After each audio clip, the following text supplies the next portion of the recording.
در جامعات دهاتی به نام عبدی عوض ناحیه واسه از روی تحلیل متخصصان در نتیجه استفاده ثمرناک آب زمین و کشت تکراری امسال محصولات کشاورزی می‌افزاید. در خواجگی دهقانی به نام نورالله اشرف کشاورزان از کشت پخته واسه استفاده می‌برند. نتیجه بر وقت گذراندن کشت پنبه‌دانه میباشد که نیال‌های پخته در حال خوبی نشونما قرار دارند. خواجگی تجارتی نورالله اشرف دارای 26 گکتار زمین آبی دارد. ما در این 26 گکتار زمین آبی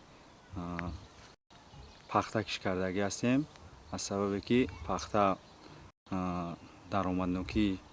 درآمدناکیش بسیار است. ما همین خواجگی ما و همین کشت پخته بسیارتر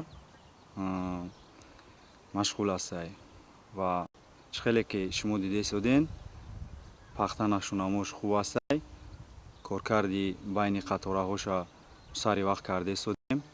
روزای نزدیک با دادن اوزوقه را سر میکنیم. در این جامعات دهات میدان کشت پخته امسال زیاد کرده شده. همه خواجگی‌های دهقانی سری وقت کشت پنبه‌دانه را گذراندند. بسیار خواجگی‌ها در کشت تکراری پخته کش نمودند. در حدود جامعات دهاتی به نام عبدی عوض به حالت امروز در میدان 1450 گکتار کشت پخته گذرانده شده است. نشونامای حالت پرورش پخته در حالت خوب آگروتکنیک قرار دارد. جامعات تصمیم دارد که در زمین‌هایی که از غله‌دانگی آزاد شدند باز در میدان 100 گکتار دیگر الواگی کشت پخته گذرانیم. برابر پخته‌کاری در این جامعات دهات ساحه باغداری در حال رشد قرار دارد. در خواجگی دهقانی به نام نورالله اشرف با شنودن درختان میوه‌دهنده امسال مساحت میدان باغزار وسیع کرده شد. از این خواجگی ما در میدان 1.5 گکتار زمین باغ دارد. اما نیال‌های هر خیلی اینا خیلی شاهد است. زردالو پخته رسیده است. نوک هم قریب شده پخته میرسد. اما با مقصد داریم که در میدان قریب نیم گکتار زمین باغ گیلاس کنیم. امسال الکی یک 70-80 نیالی چی شنوندیم. نوک شنوندیم، بادام شنوندیم، زردالو و شفتالو شنوندیم. قریب 450-500 تا درخت کنار شنوندگیم. آینده نیت داریم امیر اوج داده یک цехи همین شربت براری تشکیل کرده در خواجگی هم میوه خود را کار کرده.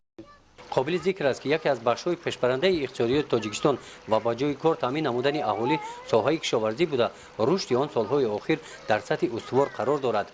با مقصد فراوان گردانیدن بازار با محصولات داخلی و مهیا نمودن جایهای نوی کاری در خواجگی دهقانی به نام بابای ظریف خواجگیداران در 10 گکتار زمین باغ بنیاده بودند.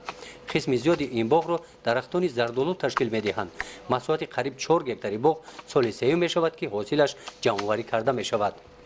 با بنیاد این باغ جایهای نوی کاری مهیا گشته ساکنان دهات به کار جلب کرده شدند. وقتی حاصل گمکنی شده است هر روز ما 28 نفر دخترها خطی 100 یشک تا ابد 50 یشک بعد ابد 50 یشک دیگر خطی زردالو جمع آوری میکنیم. سال دوم می شود که میوه زردالو این باغ خشکانیده می شود. خواجگیداران این تجربه را از متخصصان شهر اصفهان آموختند. این زردالوها بعد کار کرد و خشکانیدن می باشند. زنان دانه های آن را جدا می نمایند. خواجگیداران طرز خشکانیدن زردالو را آموختند. این کار را امسال آنها خودشان اجرا می نمایند.